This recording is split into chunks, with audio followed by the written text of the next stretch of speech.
नमस्कार दोस्तों, LSI mission 2027 में आपका हार्दिक स्वागत है। तो हमने कल बात की थी पीसीबी तक। अब आज हम बात करेंगे प्लाज्मा का संगठन। देखिए दोस्तों, प्लाज्मा का संगठन होता है वह किस प्रकार होता है। प्लाज्मा का संगठन,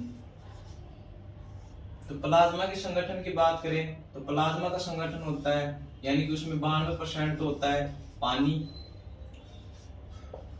यानी वाटर, और जो 8% होता है दोस्तों वो होता है ठोस पदार्थ। अब ठोस पदार्थ में भी हम बात करें कि क्या होता है, तो ठोस पदार्थ में भी होता है, वो होती है प्लाज्मा प्रोटीन। प्लाज्मा प्रोटीन, तो ये हो गया दोस्तों प्लाज्मा का संगठन, यानी कि 92% इसमें वाटर होता है और 8% होता है वो ठोस पदार्थ होता है, जिसको कहते हैं प्लाज्मा प्रोटीन। अब प्लाज्मा प्रोटीन के प्रकार की बात करें तो देखिए दोस्तों, प्लाज्मा प्रोटीन, तो दोस्तों जो प्लाज्मा प्रोटीन बनती है वह कहाँ बनती है, तो प्लाज्मा प्रोटीन बनती है वो बनती है दोस्तों लीवर में। अब हम बात करें इनके प्रकार की, तो फर्स्ट नंबर पर आता है एल्बुमिन प्रोटीन। सेकंड नंबर की बात करें तो होती है ग्लोबुमिन, और तीसरी नंबर की बात करें तो वह होती है फिब्रोजीन।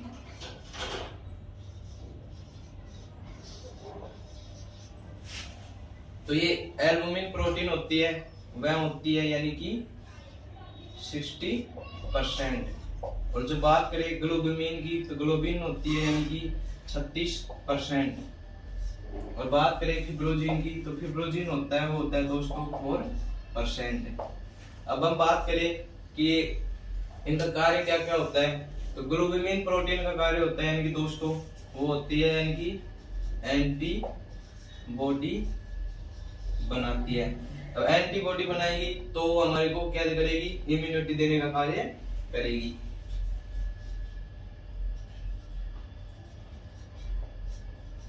एंटीबॉडी देगी हमारे को इम्यूनिटी, और इम्यूनिटी से हमारे क्या होगा यानी कि इम्यूनिटी संक्रमण से लड़ने की शक्ति हमारे को प्रदान करता है।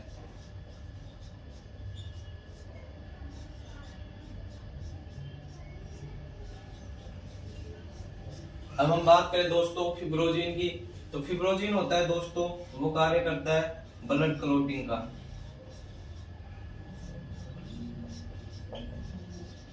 यानी कि रक्त का थक्का जमाने का।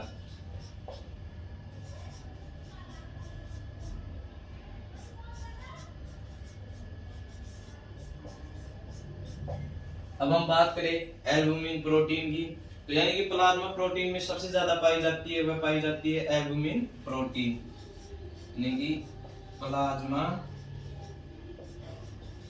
प्रोटीन में सबसे ज्यादा पाई जाती है।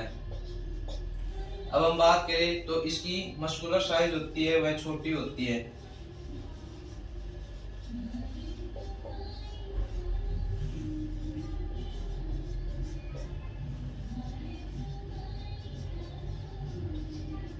जो मूत्राशय में आसानी से बाहर आ जाती है।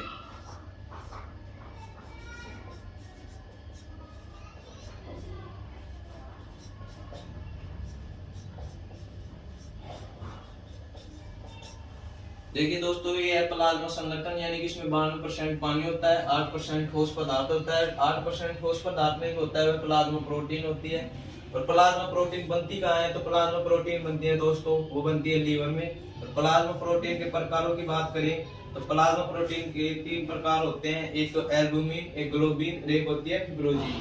अब बात करें एल्बुमिन की तो होती है 60% और ग्लोबिन होती है वो 36% होती है, और जो फिब्रोजीन होती है दोस्तों वो 4% होती है।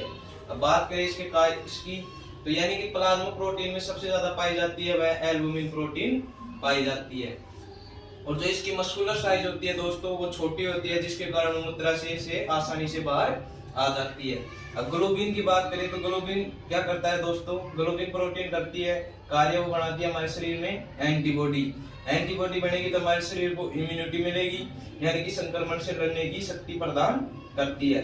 अब हम बात करें फिब्रोजिन की, तो फिब्रोजिन होता है दोस्तों 4% पाया जाता है। ये कार्य क्या करता है, तो ये कार्य करता है ब्लड क्लॉटिंग का, यानी कि रक्त के थक्का जमाने का कार्य करती है, वो फिब्रोजिन प्रोटीन करती है। अब हम बात करें दोस्तों ईसीजी की। ईसीजी देखिए दोस्तों, ईसीजी की फुल फॉर्म क्या होती है, यानी कि इलेक्ट्रो कार्डियोग्राम।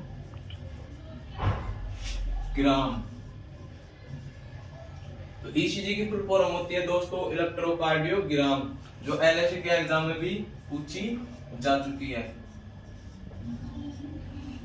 अब हम बात करें इसकी डेफिनेशन की, तो इसकी डेफिनेशन होती है दोस्तों, यानी कि हार्ट की एक्टिविटी को यानी कि ग्राफ के माध्यम से दर्शाना, उसे कहते हैं हम ईसीजी।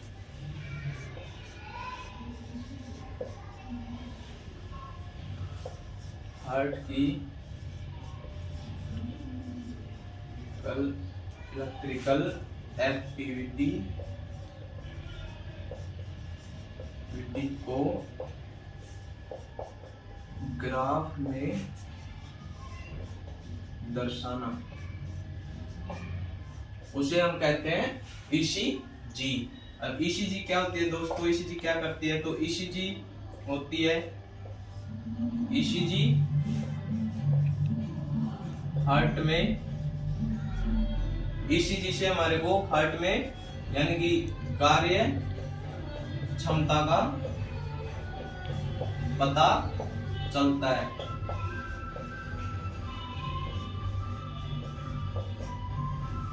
अब हम बात करें सेकंड पॉइंट की, तो सेकंड पॉइंट होता है दोस्तों, वो होता है यानी कि नॉर्मल ईसीजी की कितनी वेव होती है। तो नॉर्मल ईसीजी की यानी कि ईसीजी की वो 3 वेव होती है। नॉर्मल ईसीजी की 3 वेव होती है। एक तो होती है दोस्तों वो होती है पी वेव,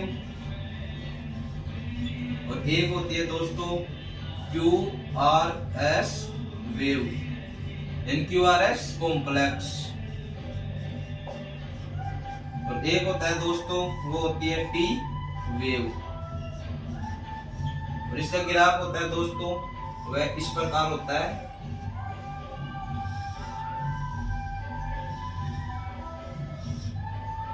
यहां पर होती है जो होती है पी वेव, और जो यहाँ होती है वो होता है क्यू आर एक्स कॉम्प्लेक्स, और ये होती है दोस्तों टी वेव। अब हम बात करें किस प्रकार बनती है, देखिए दोस्तों ये तो हो गई आरटीएम और ये हो गई वेंट्रिकल्स। जब आरटीएम में संकुचन होएगा दोस्तों तब तो बनेगी यानी कि पी वेव।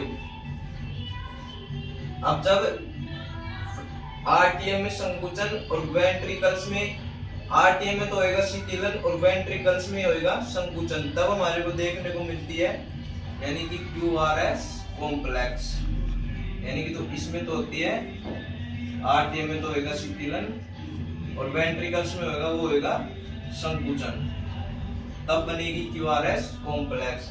और जब वेंट्रिकल्स में शीतलन होगा तब बनेगी टी यानी कि टी वेव, इसमें शीतलन होगा तब बनेगी टी वेव।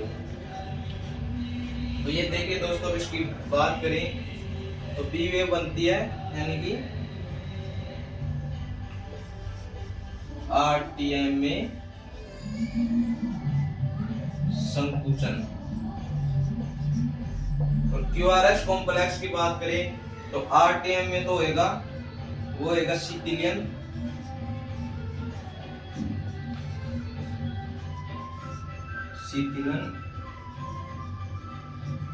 और वेंट्रिकल्स में होएगा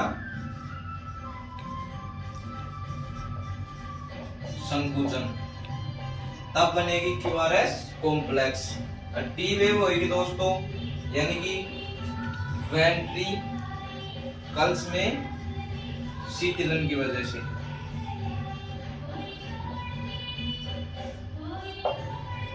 देखिए दोस्तों ईसीजी की बात करें तो ईसीजी होती है इलेक्ट्रोकार्डियोग्राम, जो एलएसी के एग्जाम में भी पूछी जा चुकी है। अब इसकी बात करें डेफिनेशंस की तो ईसीजी की डेफिनेशन होती है दोस्तों यानी कि हार्ट की इलेक्ट्रिकल एक्टिविटी को ग्राफ में दर्शाना, उसे कहते हैं हम ईसीजी। अब बात करें ईसीजी से तो ईसीजी से हमारे को हार्ट में कार्य क्षमता का पता चलता है, यानी कि ईसीजी हम क्यों करते हैं तो ईसीजी करते हैं हम यानी कि हार्ट का कार्य क्षमता की पता लगाने के लिए हम करते हैं ईसीजी। और हम नॉर्मल ईसीजी की बात करें तो नॉर्मल ईसीजी की 3 वेव होती है, एक तो होती है पी वेव, एक होती है क्यूआरएस कॉम्प्लेक्स और एक होता है टी वेव। अब जब आर्टिकल में यानी कि आरटीएम में संकुचन होएगा दोस्तों तब तो बनेगी पी वेव, और बाद जब आरटीएम में शीतलन और वेंट्रिकल्स में संकुचन यानी कि आरटीएम में तो शीतलन और वेंट्रिकल्स में संकुचन शुरू होएगा तब बनेगा क्यूआरएस कॉम्प्लेक्स, और जब वेंट्रिकल्स में शीतलन होएगा तब बनेगी टी वेव।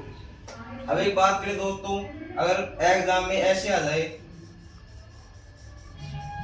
ग्राफ में ये ऐसे हो जाए तो देखिए दोस्तों जब ऐसे हो जाती है ये लाइनिंग तो हमारे को इससे पता चलता है कि हार्ट की बीट तेज हो रही है, और जब ऐसे आ जाए यानी कि एक यहाँ पर है, एक यहाँ पर है, एक यहाँ पर है, तो इससे हमारे को पता चलेगा कि हार्ट की धड़कन कम चल रही है। तो हम देखते होंगे सामान्यतः अस्पतालों में यानी कि एक एलईडी के माध्यम से हमारे को दिखाया जाता है हार्ट की बीट। जब हार्ट की बीट पास होती है दोस्तों तब पता चलता है यानी कि हार्ट की धड़कन तेज हो रही है। और हम बात करें यानी कि हार्ट की जैसे ऐसे चले धीरे धीरे धीरे धीरे तो हमारे को पता चलता है कि हार्ट की बीट यानी कि हार्ट है वो धीरे धीरे धड़क रहा है। अब हम बात करेंगे दोस्तों पीसीवी की। अब हम बात करें दोस्तों पीसीजी की यानी कि ईसीजी की तो बात हो गई, अब हम बात करेंगे पीसीजी। पीसीजी की फुल फॉर्म क्या होती है दोस्तों, वो होती है फोनो कार्डियोग्राम।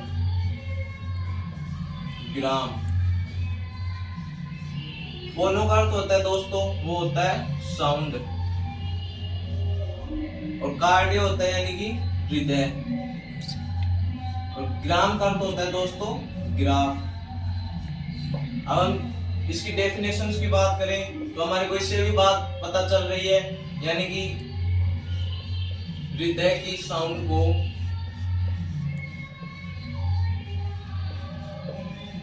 ग्राफ के रूप में दर्शाना,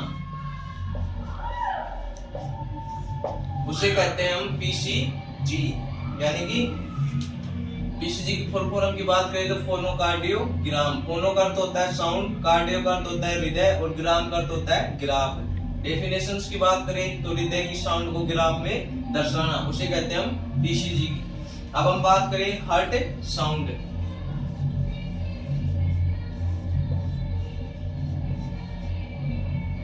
देखिए दोस्तों जो हार्ट साउंड होती है उसको 2 भागों में बांटा गया है।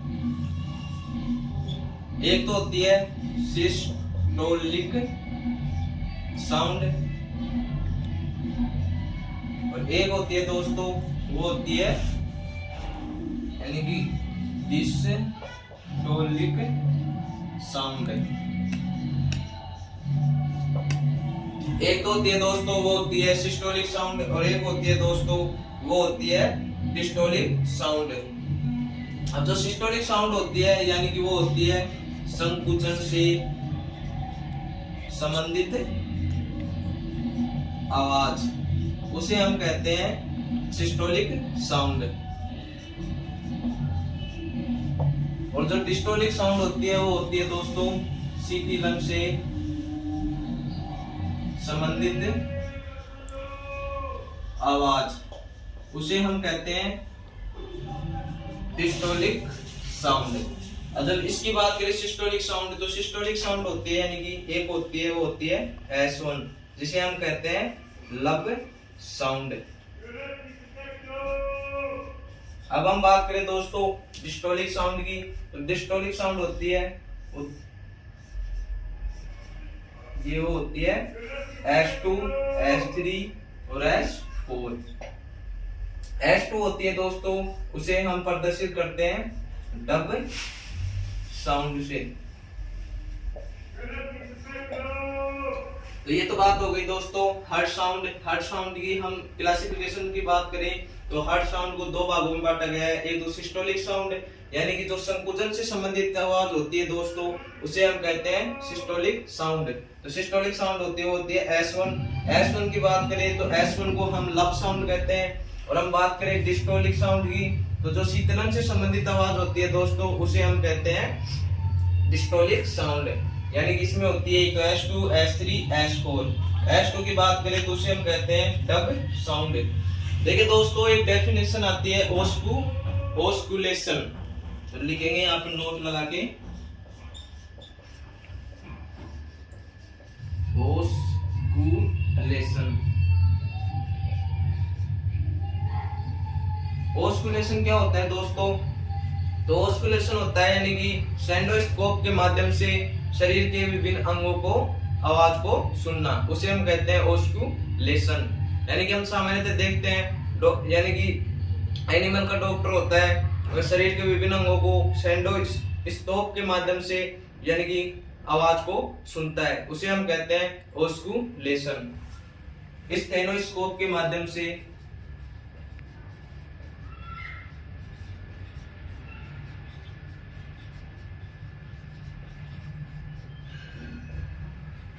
शरीर के विभिन्न अंगों की आवाज को सुनना।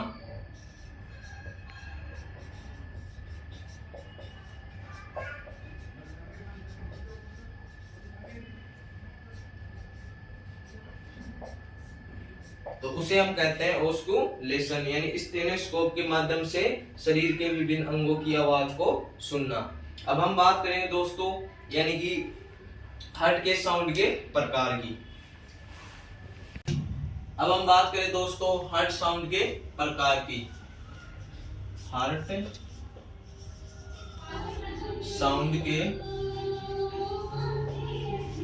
प्रकार, तो हार्ट साउंड के प्रकार होते हैं दोस्तों, और दो होते हैं। एक तो होती है मेजर साउंड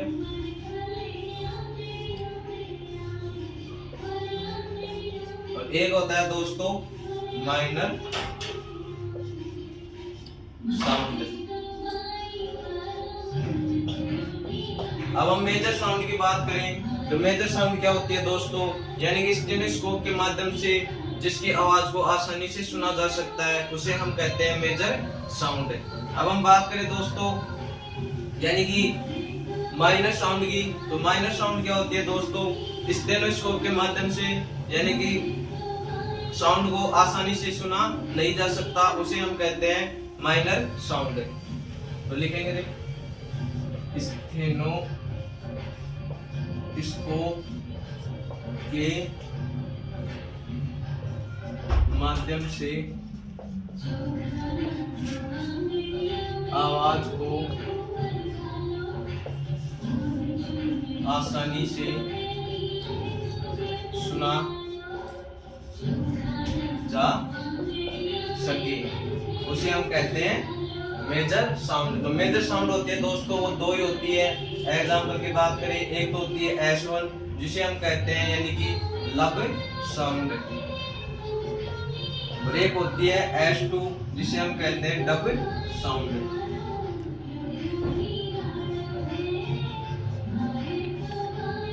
अब हम बात करें माइनर साउंड की, तो स्टेथोस्कोप के द्वारा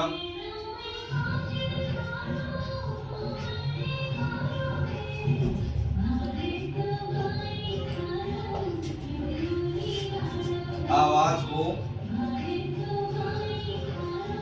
आसानी से। अब हम बात करें दोस्तों मेजर हार्ट साउंड की, हार्ट साउंड। अब हम बात करें दोस्तों, तो इधर तो देखिए इंडेक्स मेजर हार्ट साउंड में एक तो होती है S1 और एक होती है S2। यानी कि S1 को तो कहते हैं लब साउंड और जो S2 होती है उसको कहते हैं डब साउंड।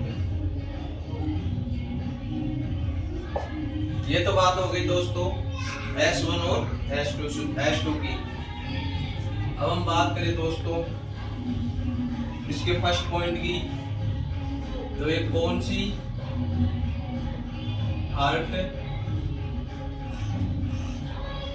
साउंड है। जो S1 है दोस्तों वो है फर्स्ट हार्ट साउंड, और जो ये S2 है दोस्तों वो है सेकंड हार्ट साउंड।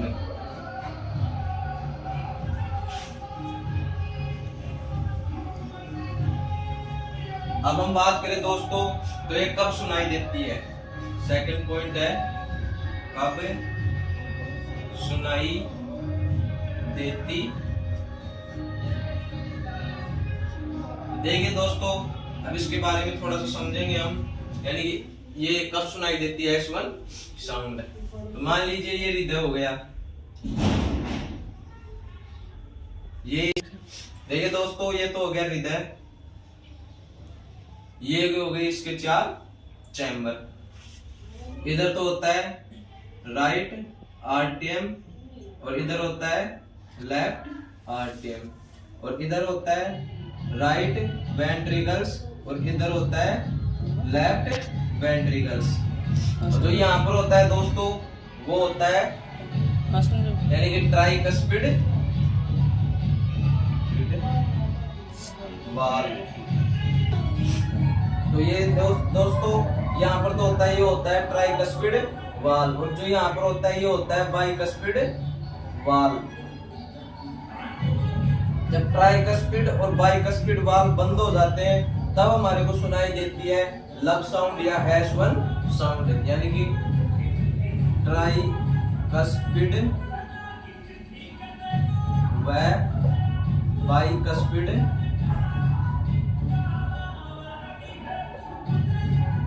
वाल्व के बंद होने पर। अब हम बात करें दोस्तों S2 यानी कि डब साउंड की, तो देखिए दोस्तों ये तो हो गया हृदय, इसके हो गए 4 चैम्बर। इधर होता है दोस्तों राइट एट्रियम होता है और ये होता है लेफ्ट एट्रियम, और ये होती है राइट यानी कि वेंट्रिकल्स और इधर होती है लेफ्ट वेंट्रिकल्स। अब देखिए दोस्तों जो इधर से लेके जाती है रक्त को उसे कहते हैं हम एरोटा, और इधर से जो रक्त को ले जाती है उसे कहते हैं हम पल्मोनरी आर्टरी। Pulmonary artery. अब यहाँ पर और यहाँ पर जो वाल्व पाया जाता है उसको हम कहते हैं सेमी न्यूलर वाल्व। जो सेमी न्यूलर वाल्व के बंद होने पर सुनाई जो ध्वनि सुनाई देती है उसे हम कहते हैं S2 या डब साउंड। तो ये तो बात हो गई दोस्तों S2 कब सुनाई देता है, यानी कि सेमी न्यूलर वाल्व के बंद होने पर। अब हम बात करें दोस्तों इसकी समय अवधि की, कितने समय के लिए सुनाई देती है, यानी तीसरा पॉइंट है समय अवधि। तो इसकी जो समय अवधि होती है दोस्तों S1 साउंड की वो होती है 0.15 सेकंड, और जो इसकी होती है S2 साउंड की वो होती है 0.12 सेकंड। ये बात हो गई दोस्तों मेजर हर्ट साउंड की, यानी कि S1 यानी कि लब साउंड, S2 यानी कि डब साउंड। या कौन सी हर्ट सुनाई देती है, कौन सी हर्ट साउंड सुनाई देती है, तो इसमें देती है S1 में फर्स्ट हर्ट साउंड, और S2 होता है उसमें देती है हमारी को सेकंड हर्ट साउंड। अब बात करें ये कब सुनाई देती है, तो ये ट्राइकस्पिड और बाइकस्पिड वाल्व के बंद होने पर जो साउंड सुनाई देती है उसे हम कहते हैं S1 साउंड। अब हम बात करें S2 की, तो S2 होता है यानी कि इधर से तो एरोटा होता है, इधर से ले जाते हैं उसे पल्मोनरी आर्टरी कहते हैं, और जो यहाँ पर वाल्व होते हैं उसको सेमिन्यूलर वाल्व कहते हैं, और जो सेमिन्यूलर वाल्व बंद होने की वजह से जो साउंड आती है उसे हम कहते हैं डब साउंड या S2 साउंड। अब हम बात करें इनके समयावधि की, तो इसकी समयावधि होती है दोस्तों वो 0.15 सेकंड होती है, और जो S2 साउंड यानी कि S2 होता है उसकी समयावधि होती है 0.12 सेकंड। अब हम बात करेंगे यानी कि नेक्स्ट SV की।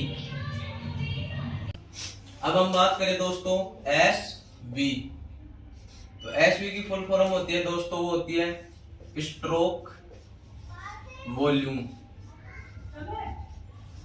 अब इसकी डेफिनेशन की बात करें स्ट्रोक वॉल्यूम की, तो हार्ट के द्वारा एक धड़कन में जितना ब्लड हमारे शरीर को भेजा जाता है उसका आयतन होता है दोस्तों, उसे हम स्ट्रोक वॉल्यूम कहते हैं। तो डेफिनेशन लिखेंगे इसकी, हार्ट के द्वारा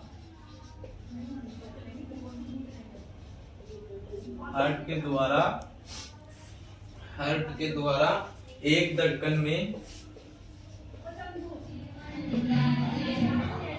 जितना ब्लड हमारे शरीर को भेजा जाता है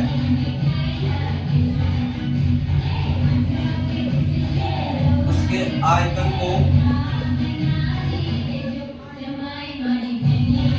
SV कहते हैं, यानी कि स्ट्रोक वॉल्यूम कहते हैं। अब हम बात करें दोस्तों सेकंड नंबर पर CO की बात करें दोस्तों वो होता है कार्डिक आउटपुट। अब कार्डिक आउटपुट की बात करें दोस्तों, तो कार्डिक आउटपुट क्या होता है, यानी कि हार्ट के द्वारा एक मिनट में जितना ब्लड हमारे शरीर को भेजा जाता है उसके आयतन को कहते हैं हम कार्डिक आउटपुट। तो इसकी डेफिनेशन लिखेंगे, हार्ट के द्वारा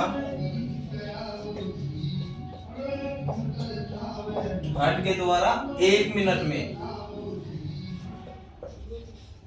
जितना ब्लड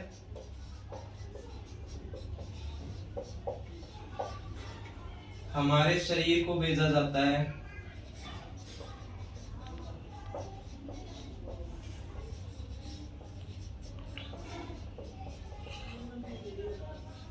उसके आयतन को